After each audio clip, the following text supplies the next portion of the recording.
Um assunto que todo mundo sabe que existe, mas quando se começa a discuti-lo de fato, muita gente nega sua existência ou reduz a importância do debate, muitas vezes até com deboche. A homossexualidade ainda é considerada tabu, mas na escola, esse tema consegue ser amplamente discutido? Como que as mais diversas vozes se integram ou se conflitam nas discussões dos colégios, que é um dos primeiros ambientes sociais das pessoas? Vamos tentar entender um pouco desse tema nesse MS em Pesquisa, a janela da ciência sul-mato-grossense.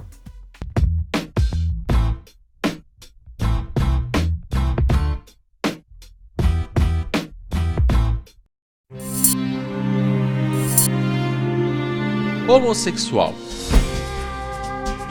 Segundo o dicionário Michaelis, é um adjetivo masculino e feminino relativo à homossexualidade e ao relacionamento sexual entre indivíduos do mesmo sexo, enquanto substantivo refere-se àquele que tem atração sexual por indivíduos do mesmo sexo. Os atuais estudos não consideram mais que ser homossexual seja a opção da pessoa, mas algo inerente à personalidade de cada um. Os primeiros desafios em lidar com essa diferença acontecem no ambiente escolar. É lá que aprendemos a nos relacionar e lidamos com os primeiros problemas sociais frente a um tão diversificado ambiente de opiniões, doutrinas e tradições.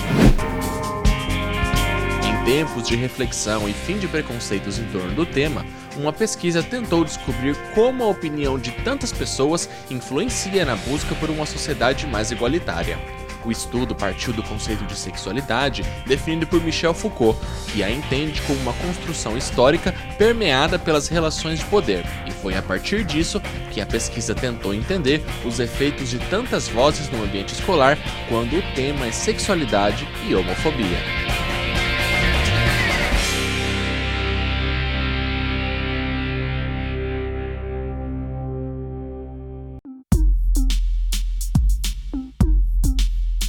Com graduação em História pela Faculdade de Filosofia, Ciências e Letras de Guaxupé, participação em atividades de extensão universitária em Educação e Diversidades pela UNB, que é a Universidade de Brasília, especialização em Educação pela Uniderp, História pela UFMS, que é a Universidade Federal de Mato Grosso do Sul, e mestrando em Educação pela UEMS, a Universidade Estadual de Mato Grosso do Sul, Flávio Luiz Pezzi Gouveia é atualmente professor titular no governo do estado. Toda sua trajetória de pesquisa sempre esteve relacionada com indígenas e educação com ênfase em diversidade, gênero e sexualidade.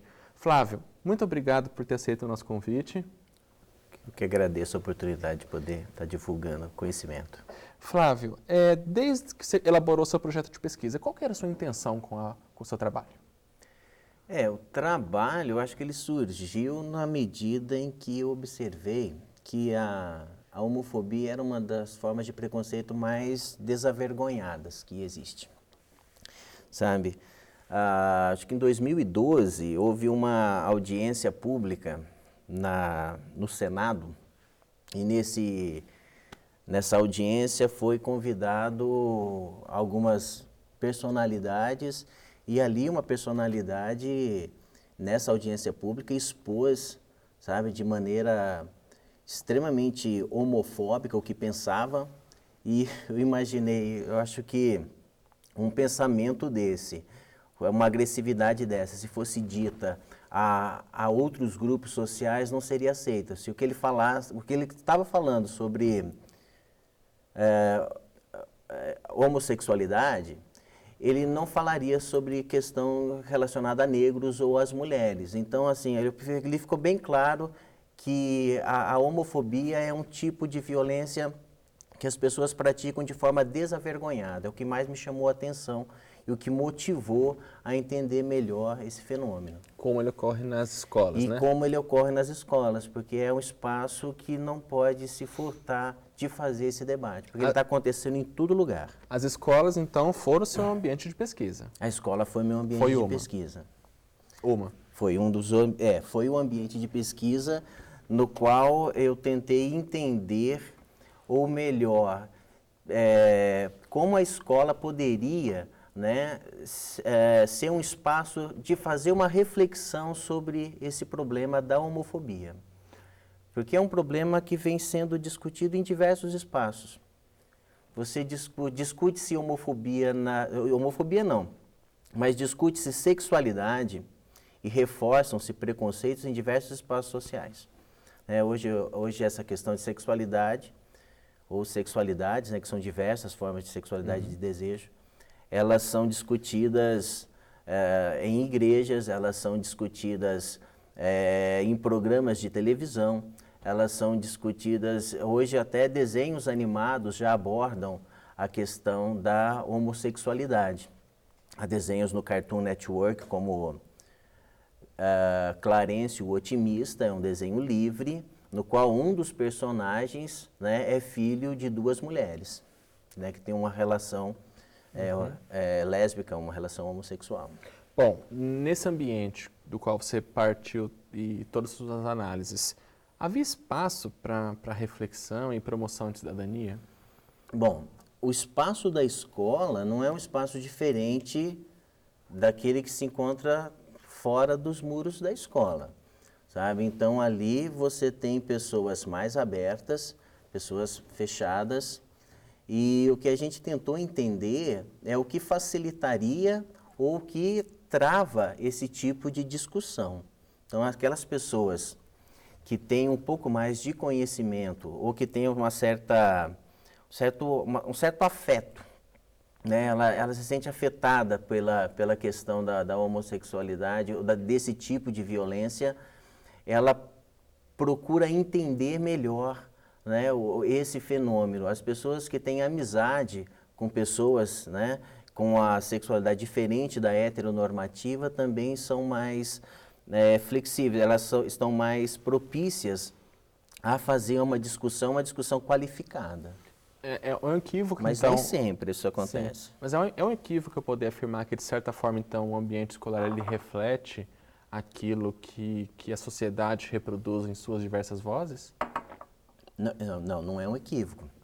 Porque essas vozes, sejam as vozes abertas, as pessoas que estão abertas a discutir essas questões, ou as pessoas fechadas, e essas narrativas, esses discursos, eles chegam à sala de aula. Então, assim, o estudante, a estudante, eles falam sobre essas questões o tempo todo entre eles, sabe? Professores, né, com maior conhecimento, com menor conhecimento, de acordo com os valores que eles têm, valores religiosos, né, valores familiares, eles levam essa narrativa para dentro da sala de aula também. Então, quando a gente pensa em abordar essa temática, nós temos que levar em consideração todos esses personagens que estão ali dentro, né? Cada um traz, né, um histórico da compreensão dessas sexualidades não heteronormativas. Bom, até já no título da sua dissertação, eu anotei aqui, eu vi também que você trouxe, que parece ser um trabalho bastante extenso também, com bastante... para poder compreender bem esse assunto, tem o nome Vozes de Estudantes e Docentes sobre as Sexualidades e Homofobia na Escola, construção de um espaço de reflexão sobre sexualidades não heteronormativas. Você já traz o termo vozes. A gente pode, então, compreender as vozes como os discursos reafirmados no ambiente escolar? Os discursos que são, às vezes, discursos reforçados, que a gente percebe, então, que essas vozes nos mostram que há discursos de reforço à homofobia, há discursos críticos a essa violência, né? Há grupos também que parece que não se afetam, há grupos que são bastante indiferentes. Esses grupos indiferentes, eles ficam em disputa. Os grupos, as vozes, né, favoráveis a uma visão, que eu diria uma visão mais civilizada do que seria a nossa compreensão sobre sexualidade, né? E aqueles que têm uma visão bastante preconceituosa dessas sexualidades não heteronormativas. Essas vozes então, conflitam? Essas vozes estão em conflito, essas vozes estão disputando o espaço. Elas disputam o espaço escolar, né? E então tem esses grupos que já se definiram, né? Grupos que, por diversos motivos, já tomaram um posicionamento, às vezes favoráveis, às vezes contrário. Esse posicionamento eles não são fixos, né? As pessoas que têm um posicionamento contrário, elas podem mudar sua visão sobre esses problemas, e aquele grupo que aparentemente não se afeta, não se preocupa com essas questões, esse grupo fica em disputa, né? Ambos os lados né, os polos, né, ficam disputando a atenção, a consciência desses outros grupos que estão ali. Bom, quando a gente tem essa disputa, esse conflito aí de discursos, isso permite a construção de um debate saudável dentro do ambiente escolar, ou ele mais prejudica essa questão de reconhecimento de direitos? Não, ele de maneira alguma prejudicaria. Essas discussões fazem parte, não tem como não fazer essas discussões, né? Mas a escola tem que ser um espaço qualificado para essas discussões. São muitos grupos discutindo essas questões. Então você tem o Cartoon Network, ele apresenta, né, um núcleo familiar, né, homossexual. Aquela é uma narrativa, não é a única narrativa, sabe? Grupos religiosos têm a sua narrativa, essa narrativa chega também à escola. Dentro da própria academia, você tem diversas narrativas sobre essas questões de homofobia e de homossexualidade. Por exemplo, uma pesquisadora, Berenice Bento, ela faz um levantamento extremamente interessante. Ela, ao analisar a parada LGBT de Nova York, ela percebe que há ali, além de a utilização da pauta LGBT para enaltecer o sistema capitalista. É uma discussão que envolve, que é muito mais ampla do que apenas a questão da sexualidade. A mesma Berenice Bento, então, ela analisa também a maneira como o Estado de Israel utiliza dessa narrativa para se vender como um Estado mais civilizado em comparação aos países árabes, né, ou em comparação principalmente com o povo palestino. Usa dessa simbologia, né, e da forma como o Estado de Israel tem uma visão diferente do seu entorno para justificar a opressão do povo palestino. Então, olha só quanta discussão é possível ser desenvolvida em sala de aula em cima dessa temática. E como que são múltiplas as visões sobre essas questões. Bom, dentro desses debates aí que você acaba de citar, que podem ser desenvolvidos dentro do ambiente escolar, até de maneira interdisciplinar, eu pelo menos eu consigo entender algumas vezes o papel do professor como um mediador de tudo isso. Mas a carga social dele, será que ela talvez não interferia na construção desse debate? Ou sua pesquisa, nesse momento, não viu isso? Não sei se aquilo que o professor traz, o seu histórico, a maneira como ele compreende a questão das sexualidades, influencia. Mas nós temos professores diversos na sala de aula. Ao mesmo tempo que você tem um professor que tem uma visão contrária aos estudos de sexualidades não heteronormativas, você tem os professores que estão abertos a esses estudos, sabe? E isso é muito salutar. O espaço da escola é um espaço que tem essa dinâmica, sabe? E a escola, e importante, a escola ela não está ausente dessa discussão. O que a gente se propõe é qualificar essa discussão. Essa discussão tem que ser qualificada. Como que a gente poderia incentivar essa qualificação? Você tem, porque primeiro é desmontando a ideia de ideologia de gênero, né? Ideologia de gênero é um termo cunhado para desqualificar os estudos de gênero. Estudos de gênero não é ideologia de gênero, sabe? Então, esse discurso da ideologia de gênero, muito propagado na sociedade, ele está na sala de aula. E o professor tem que ter ferramentas para entender como ele foi construído. E levar. Então, o que nós vamos levar? Nós vamos levar a ciência para o conhecimento do estudante, né? Nós vamos levar Foucault, nós vamos levar a Berenice Bento, sabe? Nós vamos levar autores e produções acadêmicas que fazem essa discussão. E ela cabe muito bem em qualquer aula das ciências humanas, dentro da sala de aula. Metodologicamente, como que você conduziu o seu trabalho, Flávio? Bom, nós fizemos 6 oficinas, né? Então, o processo de produção dos dados foi através de oficinas, foram 6 oficinas abordando essa temática. Tá? E a partir das oficinas, nós começamos a fazer as observações de como esses estudantes reagiam, né? Então, nas 6 oficinas, nós falamos sobre representações de gênero, nós falamos sobre questão de sexualidades não heteronormativas, nós falamos sobre homofobia, né, as formas diversas de violência homofóbicas que ocorrem, e observamos a maneira como os alunos reagiam a essas propostas que foram ali colocadas. Eram alunos do ensino médio, do último ano do ensino médio, né? Alunos do 3º ano do ensino médio. Além dessas oficinas, né, nós tínhamos um diário de campo e a escola ela já tinha um trabalho com o ensino de jovens e adultos, né? E a EJA, na qual os alunos têm mais de 18 anos e que já estavam fazendo as leituras, né, que foram produzidas nesse campo aí de sexualidades. Então, a professora de artes trabalhou com a questão da sexualidade nos filmes do Pedro Almodóvar.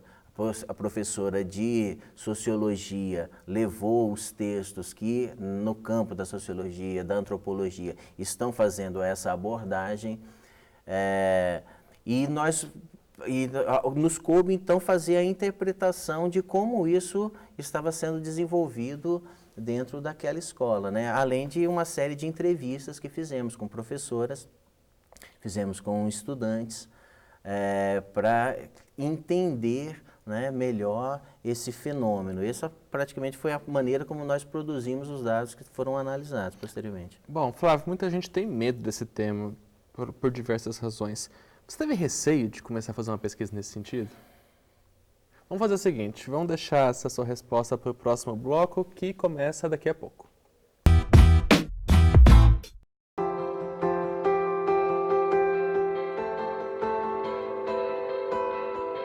Assembleia Legislativa da Maria.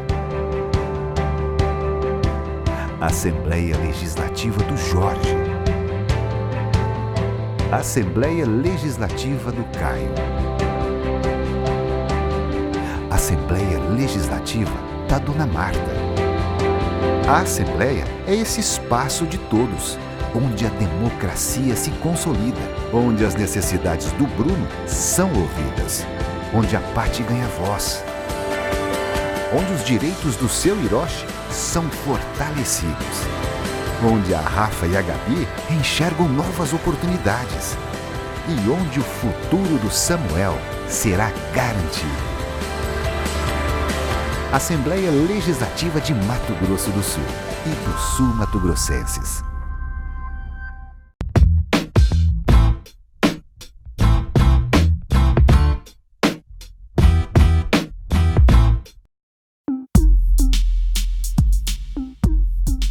Bom, Flávio, retomando o questionamento de agora há pouco, você teve receio de começar a fazer uma pesquisa de mestrado nesse sentido?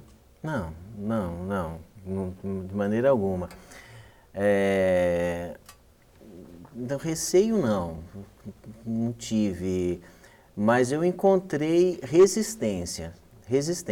Encontrei resistência de escolas, encontrei resistência de pessoas no interior das escolas, de algumas escolas. Então, inclusive essa escola onde nós fizemos, as coisas funcionaram muito bem, né? A escola estava aberta a essas questões, mas sempre há uma forma de pressão, né? Os alunos revelaram, né, nas entrevistas, que principalmente aqueles que já trabalhavam na escola, porque a escola já trabalhava essa temática, ela não começou no ano da pesquisa, que foi 2018, eles já trabalharam isso no ano de 2017, no ano de 2018 também eles estavam trabalhando essa questão, e quando nós conversávamos com esses alunos, eles verbalizavam, né, a dificuldade.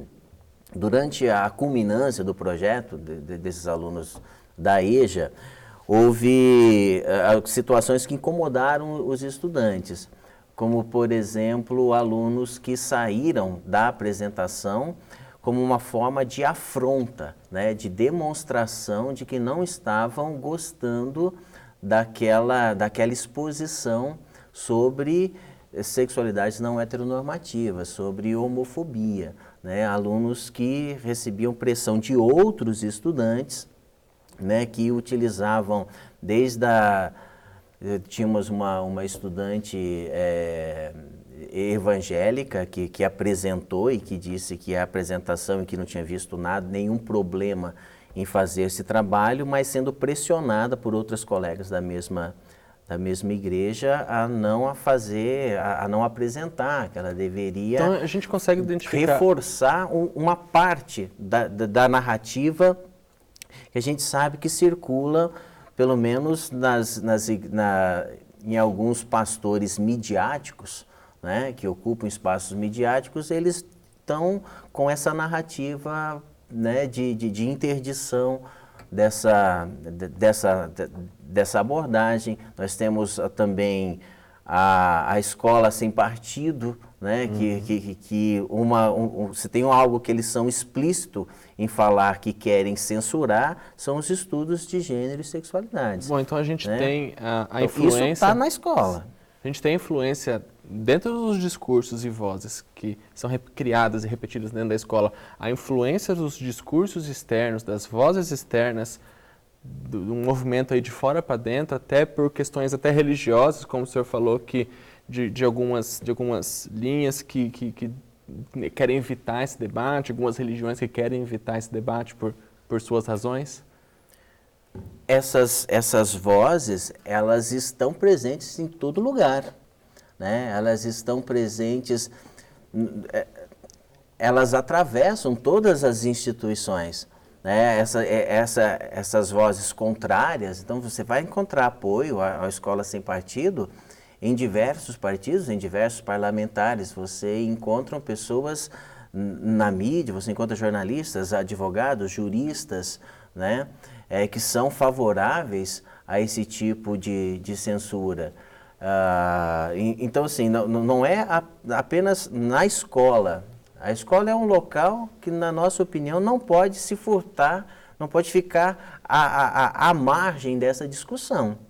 Mas essas discussões contrárias, essas discussões de censura, esses discursos de censura e de interdição dos estudos de gênero, eles também estão na escola, mas é importante lembrar que eles também estão no judiciário, sabe?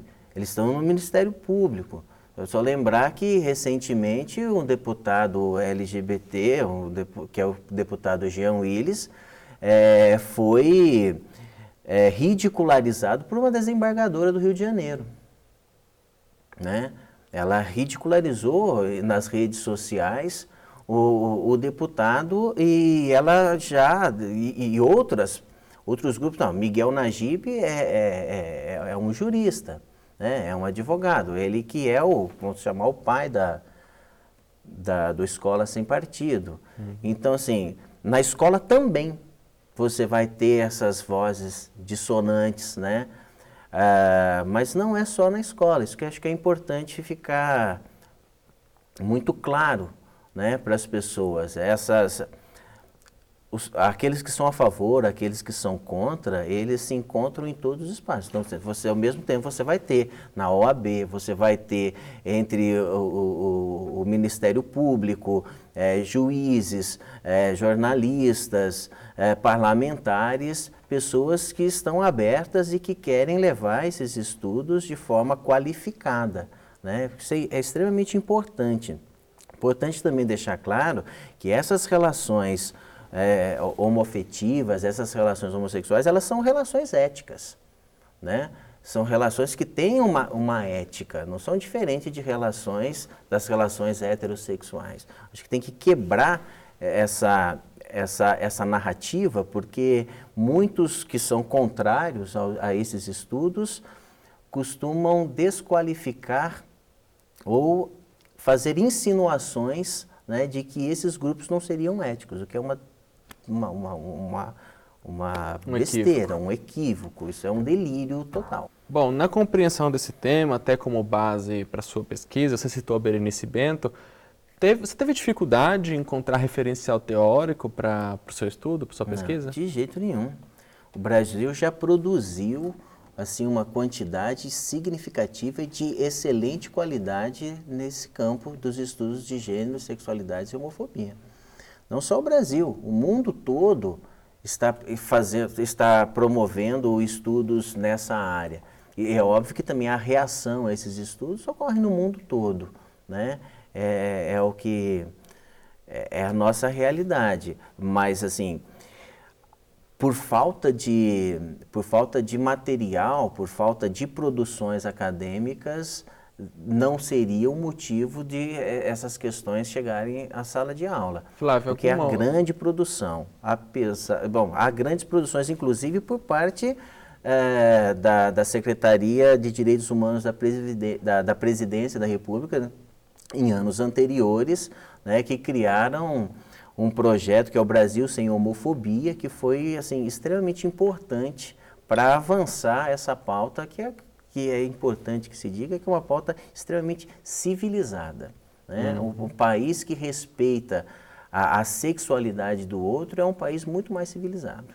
E ainda sobre o desenvolvimento da sua pesquisa, essa questão de busca inicial por referencial e até o desenvolvimento dela, você teve alguma outra dificuldade ao longo do trabalho? Não, a dificuldade normalmente é tempo, né? A gente fazer pesquisa e trabalhar. Você citou no começo também o receio do público-alvo quando você foi. Talvez tenha sido esse receio das pessoas, um bloqueio, uma barreira psicológica interna que as pessoas não evidenciam tanto? Mas ao mesmo tempo, nas escolas, né? Então, deixa eu pegar desde do grupo da EJA até os estudantes da oficina, há um público que está preparado, que está aberto a fazer essas discussões, né? Discutir gênero, discutir sexualidades não heteronormativas é ciência. Isso não tem, ninguém precisa ter medo da ciência, ninguém precisa ter medo do conhecimento. Então, há pessoas, eu não diria com receio, há pessoas contrárias e há pessoas carentes, há pessoas que querem, né, saber mais. Então, há estudantes que sabem muito. Hoje, inclusive, isso reforça a importância da escola. Como eu disse, há estudantes que já têm contato com essa visão menos preconceituosa, menos homofóbica, por contato com programas de televisão, por contato com desenho animado, já está quebrando, sabe, esses preconceitos. Novelas, né, a própria Rede Globo vem apresentando uma série de personagens e abordando essa temática. Então não há um receio. Então as pessoas elas estão sabendo. Há grupos, a internet, há uma série de canais, sabe, no YouTube voltado para essa discussão.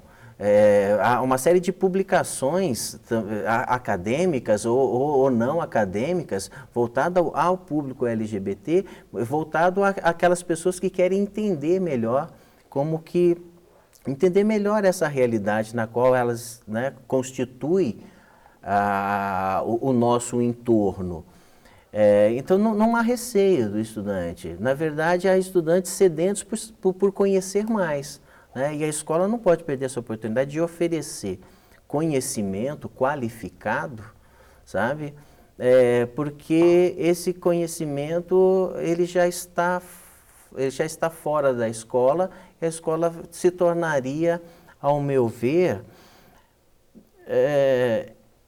não seria inócua a palavra, mas ela se tornaria, a escola estaria atrasada, sabe? Numa discussão que já está sendo realizada em tudo quanto é espaço. Entendi, Flávio. Bom, a gente continua a nossa conversa em instantes. No próximo bloco, vamos tentar saber do Flávio como as descobertas dele podem ser utilizadas na busca por maior reflexão sobre esse tema dentro das escolas.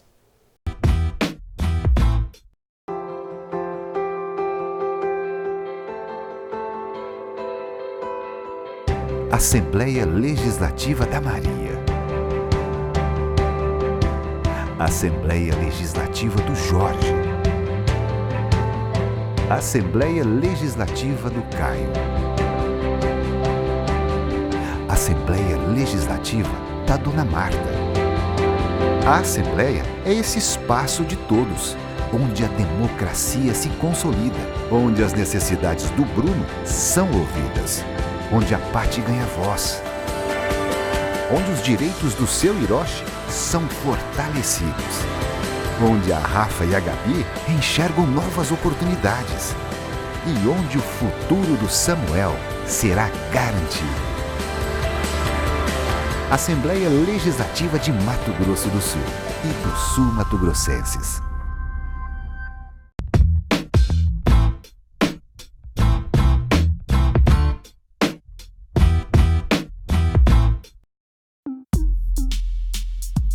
Bom, Flávio, você já pontuou algumas coisas, mas quanto às suas hipóteses, no comecinho você certamente elaborou algumas hipóteses do que iria encontrar. Foi de fato que você constatou? Sim, acho que a maneira como essa questão afeta as pessoas. Quando eu falo em afeto, afeta positivamente, afeta negativamente, é o que vai definir o êxito dessa abordagem. Então, o que nós propomos é que, havendo políticas públicas, para você fazer essas discussões, acrescentar essas discussões, a parte do currículo do ensino médio, o professor essas políticas públicas devem ser pensadas, Então nós encontramos 5 eixos do que nós acreditamos ser importante ser levado em consideração ao se pensar políticas públicas para a educação que inclua essas sexualidades não heteronormativas. Então, elas seriam as seguintes. Primeiro, temos que levar em consideração a resistência por parte dos professores. Isso é algo que vai ser encontrado o tempo todo. Às vezes as pessoas esperam que o fato de um discurso de exercício pleno da cidadania ser quase que o lugar comum dentro das escolas, todos os professores não iriam se opor a esse exercício da cidadania por parte dessa parcela significativa da população. Porém, isso tem que ser levado em consideração, porque esse professor ele não está imune ao que ocorre no seu entorno. Então, você tem que levar essas questões em consideração. Outra questão é a maneira como a homofobia é naturalizada.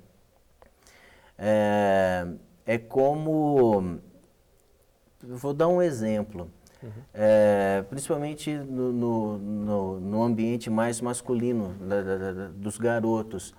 Às vezes, manifestar a homofobia é um reforço da sua masculinidade. Precisa montar em cima da homofobia para poder se sentir mais... Para reforçar a sua heterossexualidade. Então, numa roda de garotos em que se debocha de uma pessoa homossexual, aquele que não elaborar uma frase pejorativa em relação àquela pessoa, ela vai ter a sua sexualidade questionada, ou acredita que terá sua masculinidade questionada. Então, isso é muito comum, e isso é só uma amostra de como que está naturalizado na sociedade essa homofobia. Né? Discriminar não é visto, esse tipo de discriminação, como eu disse no início, ela é bastante desavergonhada, né? É muito natural, é comum as pessoas expressarem, né? Fazerem observações homofóbicas, né? Em rodas de conversa, no bar, na família, na escola, em todos os espaços. Né? Bom, tem outros eixos, né? Sim, outra questão são experiências próximas e efetivas com pessoas LGBTs, os estudantes ou os professores que já têm essa familiaridade, que convivem, né, na família, que têm amigos, né, e essas pessoas, elas estão mais abertas. Essas pessoas nós observamos que foi mais fácil, né, elas se aplicavam mais, elas entendiam, elas não resistiam a fazer os estudos. O desconhecimento também é um dos pontos que nós levantamos. Ao fato das pessoas desconhecerem, acaba reforçando essas narrativas homofóbicas. Outra coisa importante em sala de aula foram os trabalhos, observados nas oficinas, os trabalhos que nós utilizamos material audiovisual que mexia com o emocional. Nesses momentos, há um vídeo produzido na França chamado Parcours, que mostra a opressão que um indivíduo homossexual sofre. O vídeo é muito intenso e ele realmente emociona e teve um impacto e isso conseguiu, fazer com que as pessoas dessem uma pausa e pensassem, né, e percebessem a homofobia como violência. Às vezes isso tem um resultado mais rápido do que uma discussão científica, né, do que a narrativa científica. Então, a conciliar a narrativa científica, conciliar com algum vídeo que possa, como eu diria, que possa mexer com o emocional das pessoas, que possa fazer as pessoas realmente pararem para refletir sobre aquele tipo de violência, também foi importante. E, por último, realmente nós achamos que a religiosidade é um dos eixos, sabe, ainda para o reforço da homofobia. Porque não se reforça, porque aí é uma questão muito sutil. Tem um texto que chama O Amolador de Facas, sabe, que eu gosto muito. E essa metáfora do amolador de facas diz o seguinte: algumas pessoas elas não cometem a violência em si, mas de maneira muito sutil vão amolando a faca desse crime, sabe? E isso é importante. Às vezes o que ele fala, ele está expressando uma convicção pessoal, ele acredita que isso não terá outros efeitos. Essa pessoa realmente ela não iria cometer nenhum ato de violência, mas a maneira como ela não compreende essas questões a transforma num amolador de facas. Ela prepara, sabe, para o crime. E os índices de crime contra homossexuais são altíssimos, sabe? Eu tenho os dados do Brasil, algo em torno de 10 mil casos que foram relatados em 2012.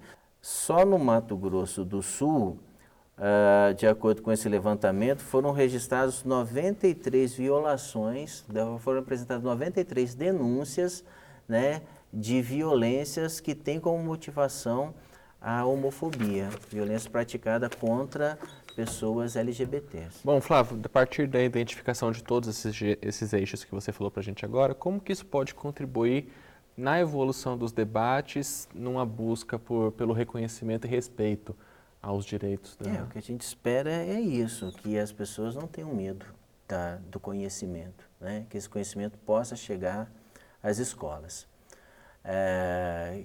São discussões simples, sabe? Que podem ser introduzidas em qualquer disciplina de ciências humanas.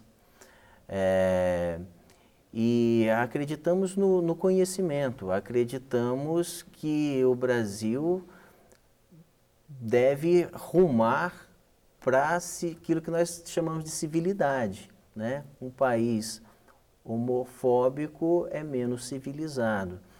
E esse problema tem que ser reconhecido. Acho que o nosso problema é fazer com que haja o reconhecimento da homofobia como um problema. Talvez uma contribuição da sua pesquisa seja essa, auxiliar nesse reconhecimento? Auxiliar no reconhecimento, e nós pensamos que o governo, que tem que haver políticas públicas nesse sentido. Da mesma forma que houve políticas públicas em relação à discriminação racial, nós acreditamos importante que haja políticas públicas na promoção da cidadania de indivíduos LGBT.